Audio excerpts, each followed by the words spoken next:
Hello everyone, my name is Ravi Sharma और इस video में हम बात करेंगे मेरे आईबीपीएस क्लर्क स्कोर कार्ड की। बट सिर्फ मेरा मकसद ये नहीं है कि मैं आपको अपना स्कोर कार्ड दिखाऊं और अपने मार्क्स को फ्लॉन्ट करूं। नहीं, मेरा वो मकसद बिल्कुल नहीं है। वो सिर्फ 10% ऑफ द वीडियो का पार्ट है, एक स्कोर कार्ड। और इस वीडियो में जो मेन चीज है वो हम सीखेंगे कि जो मेरी लर्निंग्स है उस स्कोर कार्ड से, और जो मेरी प्रेपरेशन डेज की लर्निंग्स है, और कैसे मैंने मतलब इतने अच्छे मार्क्स स्कोर किए बहुत ही एफर्टलेसली। ठीक है, तो उस चीज पे बात रहेगी। तो वीडियो को सिर्फ स्कोर कार्ड देख के बंद मत करना। अगर आपको कुछ इस वीडियो से सीखना है, सिर्फ स्कोर कार्ड देखने से कुछ नहीं होगा। ठीक है, so if you want to connect with me, you can connect with me on champions of Ravi Sharma Telegram channel, और you can connect with me on Instagram. Links are in the description. So ये सब रहेगा। अभी देखते हैं कि आप भी इतना स्कोर कैसे कर सकते हैं। But before we begin, India में फेस्टिवल सीजन चल रहा है, लेकिन आपको एकदम फोकस रहना है क्योंकि आपके लिए भी एसबीआईपी और आईबीपीएस क्लर्क किसी फेस्टिवल से कम नहीं है। तो गाइडली आपके लिए फ्लैट 50% ऑफ लाया है सभी प्रोडक्ट्स पे। अगर आपको प्रैक्टिस मटेरियल चाहिए, आपको मॉक टेस्ट सीरीज चाहिए, कुछ भी चाहिए तो 50% ऑफ मिलेगा। लेकिन उससे भी अच्छी बात यह है कि अगर आप RKS12 कूपन कोड लगाएंगे तो आपको एक्स्ट्रा 12% ऑफ मिलेगा, यानी कि टोटल 50 + 12 62% का ऑफ आपको मिलेगा। तो 50% ऑफ के बाद जो इनके प्राइसेस हैं वो ये हैं कि जो ग्रैंड बंडल PDF कोर्स है, जिसमें आपको प्री प्लस मेंस के लिए target wise daily around 40,000 questions आपको प्रैक्टिस के लिए मिलेंगे इसमें। तो इसकी 599 प्राइस है। बाकी सिर्फ अगर आपको प्री का चाहिए तो 399, सिर्फ मेंस का चाहिए तो 499, और सबसे अच्छा ये 299 में आपको एक साल के लिए प्लैटिनम पैकेज, यानी कि सारे मॉक टेस्ट मिलेंगे। Around 3000 plus mock test, banking, railway, SSC, insurance सबके मिलेंगे। ठीक है, और आप ये ऑफर्स ग्रैब कर सकते हैं। This is the right time क्योंकि एग्ज़ाम्स भी हैं, और बाकी मैंने इनके लिंक्स डिस्क्रिप्शन में दे दिए हैं। So let's start the video now. So yes, तो ये video IBPS clerk score card आपको दिख रहा है। बट अगर आप सिर्फ ये देखने आए कि मेरे कितने मार्क्स आए थे और क्या मैंने स्कोर किया था, और सिर्फ अगर आपकी सोच सिर्फ स्कोर कार्ड तक है, तब आप मेरे भाई बहुत कम सोच पा रहे हैं। मैंने ये वीडियो इसलिए बनाई है ताकि जो स्कोर कार्ड से और जो मेरी प्रेपरेशन डेज से जो लर्निंग्स हुई है, उन लर्निंग्स को आपके साथ शेयर कर सकूं। और ये हमारा न्यू सेटअप है जिसमें मैंने थोड़ी सी प्रेजेंटेशन रखी है, थोड़ी सी अपनी शक्ल दिखाने की कोशिश की है। ठीक है, तो इसी बारे में ये वीडियो रहेगी। ठीक है, कि हमें लर्निंग्स क्या है। लर्निंग्स बहुत इंपॉर्टेंट पार्ट होती है। You should never stop learning.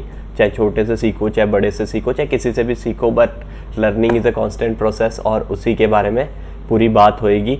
और अगर स्कोर कार्ड से ही आपका मन भर गया तो आप चाहे ये छोड़ सकते हैं वीडियो, बट आप काफ़ी कुछ मिस कर जाएंगे। ठीक है, तो अब बात करेंगे कि स्कोर कार्ड की। सबसे पहले तो ये स्कोर कार्ड है। ठीक है, इस स्कोर कार्ड में देखो, मैंने रवि शर्मा ने कहाँ से भरा था, राजस्थान से भरा था, जहाँ की कट ऑफ काफ़ी हाई जाती है।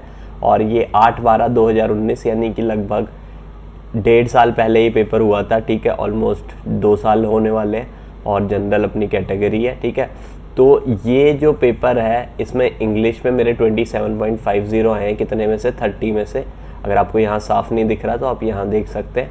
और क्वांटिटेटिव एप्टीट्यूड यानी कि न्यूमेरिकल एबिलिटी में मेरे को 28.25 आए हैं आउट ऑफ 35, और रीजनिंग में मेरे आए 32.50 आउट ऑफ 35। ठीक है, तो अब इसमें कुछ चीज़ें इंपॉर्टेंट रहती है। ये तो सिर्फ स्कोर कार्ड था। अब मैं एक बार आपको अपने अटैम्प्ट बता दूं। जो इंग्लिश लैंग्वेज है उसमें मेरा जो अटैम्प्ट था वो था 26, और जो न्यूमेरिकल एबिलिटी है उसमें 30 या 31 मेरा अटैम्प्ट था, और जो रीजनिंग एबिलिटी है उसमें मेरा 35 पूरा अटैम्प्ट था। तो ओवरऑल स्कोर जो मैंने किया है 27.50, 32.50 और 28.25 को मिला के जो मार्क्स बनते हैं वो बनते हैं 88.25। ठीक है, तो 88.25 आपको लग रहा होगा पता नहीं 100 में से कितने ज़्यादा नंबर है, बट ऐसा नहीं है। क्यों नहीं है ऐसा, उसके बारे में आगे बात करेंगे। ठीक है, तो लर्निंग्स में I try to keep it bilingual so that even the English viewers can understand what I am saying. तो देखते हैं कि लर्निंग्स क्या रही हैं। सबसे मेन चीज़ लर्निंग्स ही है। मैं आपको बार बार बोल रहा हूँ, स्कोर कार्ड देखने से कोई ज़्यादा फ़ायदा मिलने वाला नहीं है। ठीक है, तो जो लर्निंग्स है उसके बारे में बात करते हैं। ये भाई लर्निंग्स है। ठीक है, लर्निंग्स क्या है? ये है इम्पॉर्टेंट लर्निंग्स। अब उसकी बात कर रहे हैं हम। ठीक है, तो first learning is sectional cut off importance. आपने देखा कि जो आईबीपीएस क्लर्क का जो अभी मैंने आपको स्कोर कार्ड दिखाया, यानी कि ये वाला, इसमें देखो, आप ध्यान से देखो कि इंग्लिश में 8.25 कट ऑफ गई है, ठीक है। 8.25 जिनको नहीं इंग्लिश से कंफर्ट है उनके लिए ज़्यादा है, नो डाउट। जिनके लिए इंग्लिश कंफर्टेबल है उनके लिए 8.25 कुछ भी नहीं है। और ऐसे ही न्यूमेरिकल एबिलिटी में 7.75। देखो अगर आप क्वाड्रेटिक और सिंप्लीफिकेशन भी कर लो तो आपके 7.75 तो कहीं नहीं गए, ठीक है। 10 मार्क्स वो तो पक्के ही है। इसके अलावा रीजनिंग एबिलिटी 7.50, ठीक है। तो सबसे मेन बात मैं आपको ये कहना चाहता हूँ कि अगर आपने अच्छे से तैयारी की है तो आपको सेक्शनल कट ऑफ की सोचने की बिल्कुल ज़रूरत नहीं है, चाहे जिस पेपर में हो चाहे नहीं हो। तो इम्पॉर्टेंस है, डेफिनेटली इम्पॉर्टेंस है। आपको तीनों एग्ज़ाम तीनों सब्जेक्ट्स में गुड होना पड़ेगा।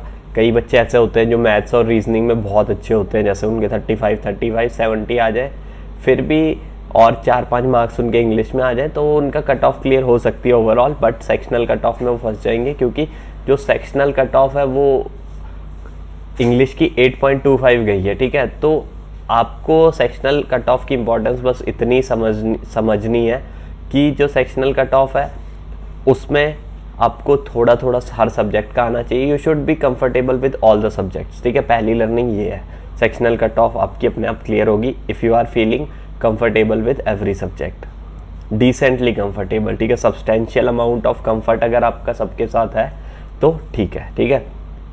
दूसरी बात करते हैं एक्यूरेसी की। देखो आपको मैंने एक चीज़ बताई कि जो मेरा इंग्लिश के जो मार्क्स हैं वो 27.50 है, ठीक है।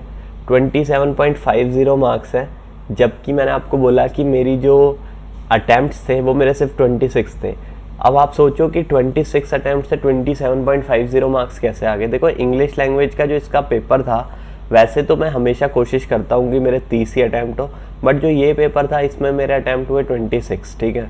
26 अटैम्प्ट हुए क्योंकि थोड़ी भी मुझे हवा नहीं लग रही थी। जो 3-4 सवाल थे उनका बिल्कुल नहीं पता चल रहा था। अगर मेरे को थोड़ा भी पता चलता है तो मैं ज़रूर टिक करता हूँ इंग्लिश में, क्योंकि I always try to do 30 questions in English, but in this I was not even getting a fraction of idea of the 4 questions that I left, that is why I left those questions। तो मेरे 26 जो मैंने attempt किए, I think मेरे 26 के 26 ही सही होंगे, तभी थोड़ा सा मुझे फ़ायदा हुआ है नॉर्मलाइजेशन में। 27.50 I have scored even after attempting 26 questions।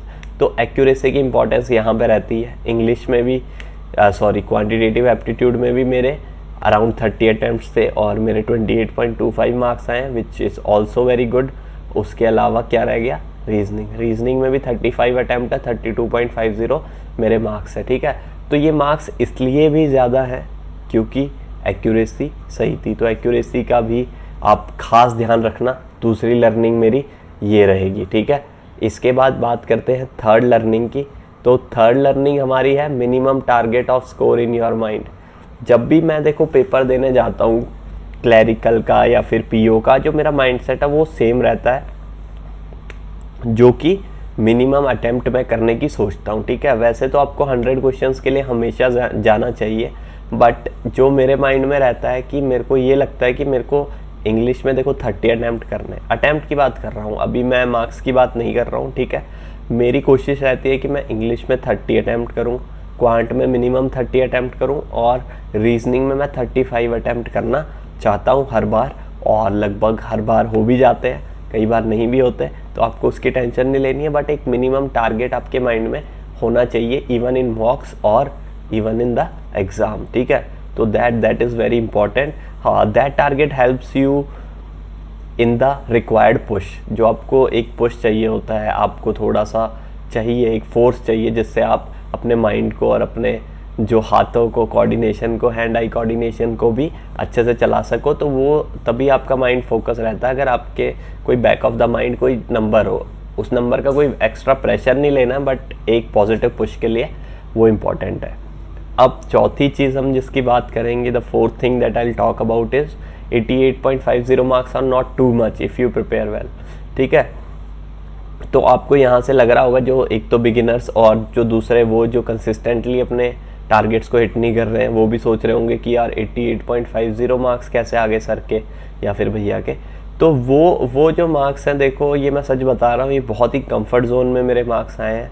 मैंने कुछ इसके लिए एक्स्ट्रा ऑर्डिनरी नहीं किया था, सिर्फ आई वॉज बीइंग कंसिस्टेंट, ठीक है। और लोगों के 96 98 मार्क्स भी आते हैं और वो भी लोग यही कहते हैं कि बस हमने कंसिस्टेंटली प्रैक्टिस की थी और उस दिन हम बिना डरे कॉन्फिडेंस के साथ पेपर दे रहे थे तो हमारे इतने मार्क्स आ गए। तो अगर आपको लग रहा है कि बहुत ज़्यादा मार्क्स है तो आप एक चीज़ ट्राई करना जो कि मैं अगले पॉइंट में बताऊंगा, तो आपको भी लगेगा कि 88.50 मार्क्स तो बहुत मतलब नॉमिनल से मार्क्स हैं, अगर इफ़ नॉट टू हाई और टू लो, लेकिन ये एक एवरेज मार्क्स है। तो आप इनको कोई ज़्यादा ऐसे हवा मत समझना, and I am not flaunting it at all. मैं सिर्फ ये चाहता हूँ कि आप इन मार्क्स को देख के सोचें कि यार इतने मार्क्स तो आने ही चाहिए आपके भी, ठीक है, क्योंकि I have not done anything extraordinary, I am telling you over and over again, right. So 88.50 marks are not too many, ठीक है।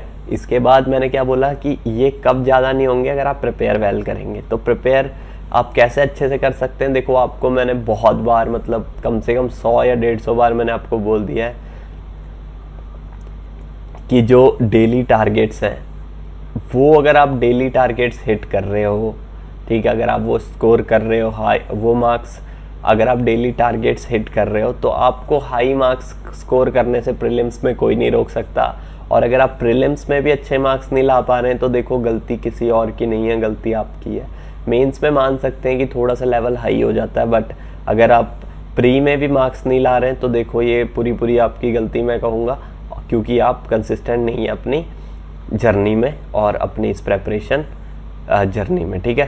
तो ये कंसिस्टेंट देखो, I am again telling you that it is simple but it is not easy. So what makes it simple that you know what is coming in your exam and what is going to come, जो भी है, जो भी pattern रहने वाला है, जो question के टाइप्स हैं वो सब आपको पहले ही पता है, ठीक है। बट डिफ़िकल्ट क्या है, डिफ़िकल्ट है उन टारगेट्स को डेली हिट करना कंसिस्टेंटली, उसी रूटीन को फॉलो करना। See you have to be boring, you have to be monotonous to be great, right. So to be great in prelims it is very important for you that you should hit daily targets without losing your enthusiasm, ठीक है, ये important है। इसके बाद आप एक चीज़ ध्यान रखना कि जो 10 क्वेश्चन आते हैं अरिथमेटिक के, 6 पॉइंट की बात करेंगे कि जो 10 सवाल अरिथमेटिक के आते हैं उनमें से एटलीस्ट 6 और 7 will be directly on the formula based. So you have to extract दो 6 7, बट उसके लिए आपको एक तो थोड़ा सा सिंप्लीफिकेशन अप्रॉक्सीमेशन में स्पीड बढ़ानी पड़ेगी, जो कि वापस डेली टारगेट्स की बात आती है कि डेली टारगेट से ही वो आपकी स्पीड आएगी, ठीक है।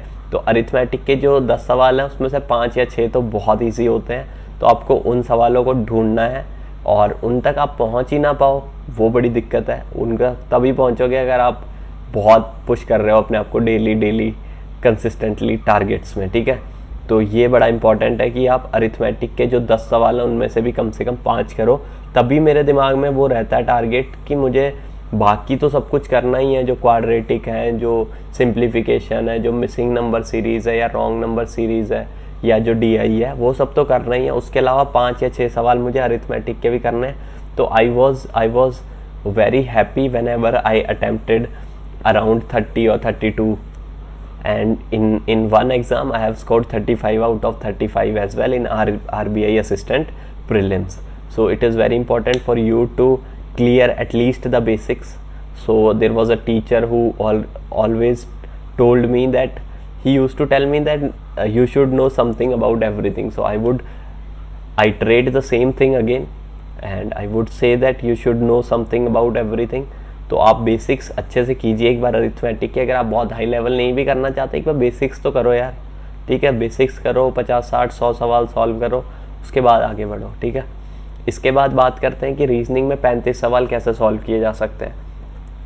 अगर आप सोच रहे हो कि प्रीलिम्स की जो आप पजल्स हैं उनको 1 मिनट में या 1.5 मिनट में या फिर 50 सेकेंड्स में बना लोगे, तो उसी के पीछे आप बार बार लगे हो तो आप गलत डायरेक्शन में हो, ठीक है। आपको सबसे पहले, ये नहीं मैं कह रहा कि प्रीलिम्स में आप पजल्स में स्पीड नहीं बढ़ा सकते, बट उन पे काम करने से पहले आपको सबसे पहले किस पे काम करना पड़ेगा, speed in miscellaneous reasoning questions.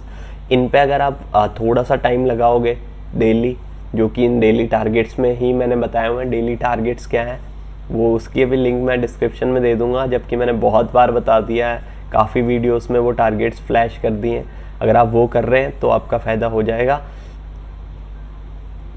But जो रीजनिंग में मेन चीज़ है वो क्या है कि आप मिसलिनियस क्वेश्चन में ज़्यादा से ज़्यादा पुश कीजिए अपने आप को स्पीड बढ़ाने के लिए, क्योंकि उसमें कुछ ज़्यादा नहीं है, ब्लड रिलेशन, सिलॉजिज्म, ये जो चीज़ें हैं, डायरेक्शन सेंस, इनमें कोई मतलब लॉजिक नहीं बनता कि आप बहुत टाइम लगाएं, या ये तभी टाइम लगता है अगर आप डेली टारगेट्स में कंसिस्टेंट नहीं हो, तभी आप उस पर ज़्यादा टाइम लोगे, सोचने में ही आपका टाइम वेस्ट हो जाएगा, तब जाके दिक्कतें आती है। ठीक है, तो दिक्कत कब नहीं आएगी, वो तब नहीं आएगी अगर आप डेली टारगेट्स में बड़े कंसिस्टेंटली, बहुत ईमानदारी से, बहुत ही एफर्टफुल ऑडेसिटी से आप पढ़ाई कर रहे हैं। तो ठीक है, तो स्पीड आप मिसलिनियस रीजनिंग क्वेश्चंस में बढ़ाइए ताकि आपको एटलीस्ट 2.5 मिनट्स एक पजल के लिए मिल जाए, हर पजल के लिए मिल जाए। ठीक है, तो ये कुछ लर्निंग्स थी।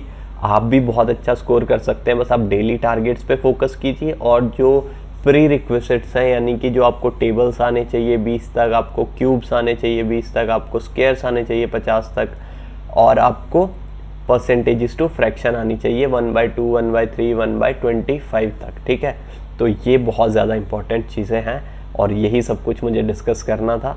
एंड आई होप कि ये जो नया सेटअप है ये भी आपको थोड़ा पसंद आया हो।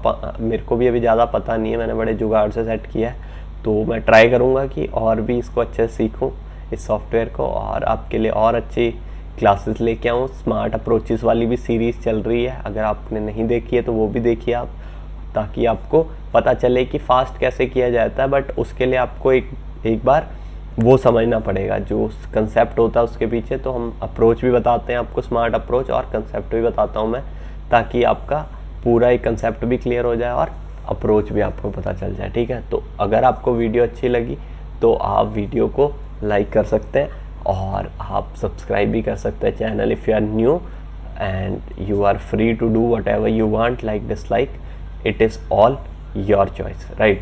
So all the very best for your IBPS clerk and SBI PO prelims. So all the best and thank you very much.